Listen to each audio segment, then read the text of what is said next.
قومی اخبارات جس میں روزنامہ دنیا، جنگ ایکسپریس کا نام بجا طور پر لیا جا سکتا ہے، جو یقیناً ہمارے ایک بڑے میڈیا گروپس سے تعلق رکھتے ہیں، انہوں نے آج وزیر اعلیٰ پنجاب کی خبریں اس طرح سے لگائی ہیں، ان سے منسوب بیان اس طرح سے لگایا ہے کہ جس طرح سے معلوم ایسا ہوتا ہے کہ یہ جو تمام اقدامات ہیں یہ گزشتہ روز ہوئے ہیں۔ یعنی کہ آپ جانتے ہیں کہ جب ایک دن کا کوئی واقعہ ہوتا ہے تو اس کی خبر یا اس کے متعلقہ جو اطلاعات ہیں وہ دوسرے دن اخبارات شائع کرتے ہیں۔ بظاہر ہم یہ کہہ سکتے ہیں کہ ایسا کچھ نہیں ہوا، یعنی تمام جو تینوں اخبارات جن کا میں نے نام لیا ہے ان میں تینوں کی جو لیڈ ہے، سپر لیڈ ہے، 3 کالمی ہے، یہ ایک ٹیکنیکل لینگویج ہے، وہ ایک جیسی ہی لگتی ہیں۔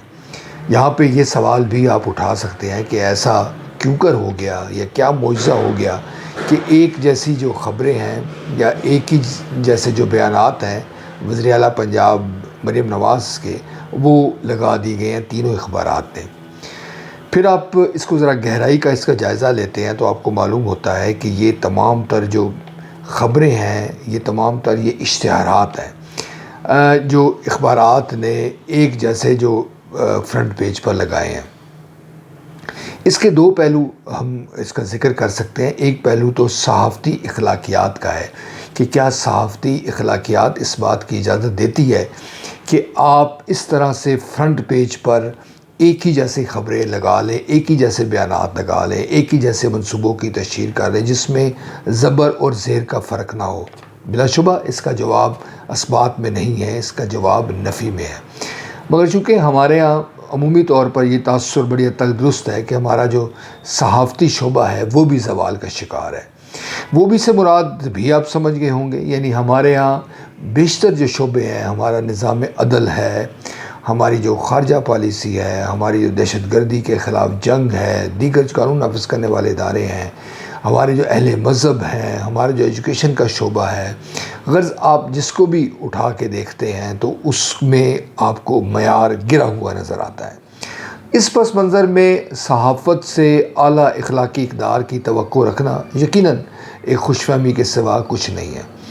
دوسرا ناظرین، اس کا جو نقطہ ہے وہ یہ ہے کہ کیا وزیر اعلیٰ پنجاب نے یہ جو تمام تر تشہیر کی ہے،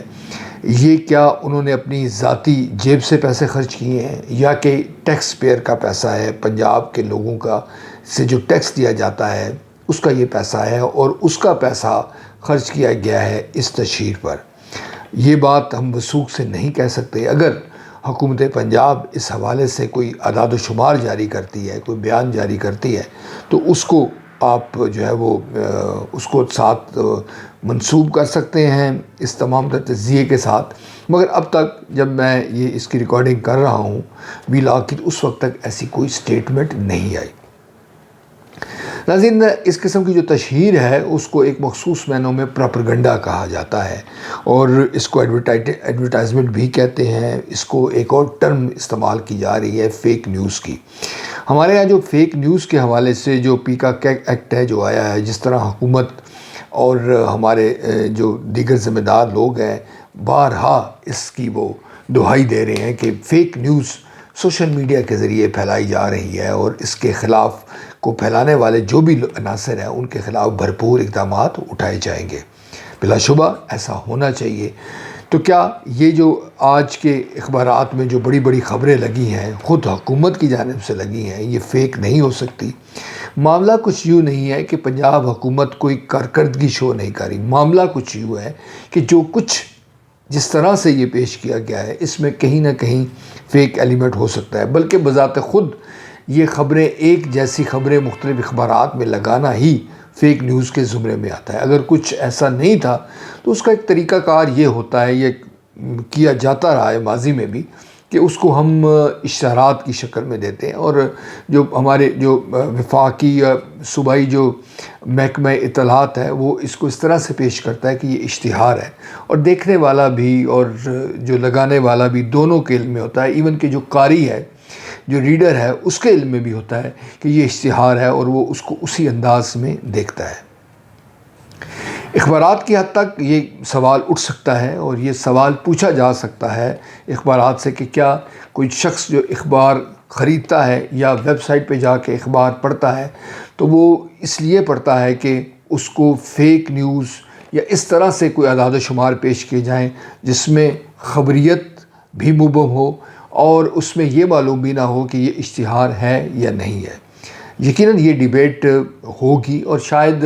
آپ دیکھیں گے کہ آنے والے دنوں میں یہی جو اعداد و شمار ہیں، یہ جو اخبارات میں جو میڈیا مہم چلی ہے، اس کا ذکر کیا جائے۔ کہا جاتا ہے کہ جو کارکردگی ہے اس کی تشہیر کی ضرورت نہیں ہوتی اور کارکردگی خود بولتی ہے۔ مریم نواز کی جو اقدامات ہیں اس پہ آپ کی اور میری رائے الگ ہو سکتی ہے، مگر وہ یقیناً اپنے جو سیاسی کیریئر کو بنانے کے لیے وہ کوششیں کر رہی ہیں۔ مگر جس کسی نے بھی یہ مشورہ دیا ہے اس قسم کے اشتہارات کا، اس قسم کی پبلک کمپین کا، تو میرا خیال ہے کہ اس کا نقصان ہو سکتا ہے۔ یعنی کہ جس طرح میں بول رہا ہوں، سوشل میڈیا پہ آپ دیکھتے ہیں کہ اس طرح کے جملے، اس طرح کے جو نیگیٹو جو ریمارکس ہیں وہ آپ دیکھ رہے ہیں، تو کیا اس کا فائدہ ہوا؟ یقیناً اس کا فائدہ نہیں ہوا۔ آج کے دور میں جب سوشل میڈیا ایک بڑی پاور ہے، آپ کوئی بھی جب اقدام اٹھاتے ہیں اپنی تشہیر کے لیے یا عوامی فلاح و بہبود کے لیے بھی، تو اس کا ایک پوسٹ مارٹم کیا جاتا ہے۔ جو آپ کے مخالفین ہیں وہ تو پوسٹ مارٹم کرتے ہیں، مگر لوگ مخالفین سے زیادہ جو سنجیدہ حلقے ہوتے ہیں صحافت کے، سیاست کے، ان کی باتوں کو غور سے سنتے ہیں۔ اور یہ جو الیکشن سے پہلے ہی جو کمپین شروع کی گئی ہے، اس کا میرے خیال میں جو سنجیدہ حلقے ہیں وہ بھی اس کے خلاف بات کر رہے ہیں اور اس کا جو فائدہ ہونے کی بجائے نقصان ہوا ہے۔ امید کرنی چاہیے کہ آئندہ سے اس قسم کے اقدامات نہیں اٹھائے جائیں گے جو پیسے لگانے کے باوجود بھی حکومت کے لیے مشکلات کا بھی باعث بنے اور بدنامی کا بھی باعث بنے۔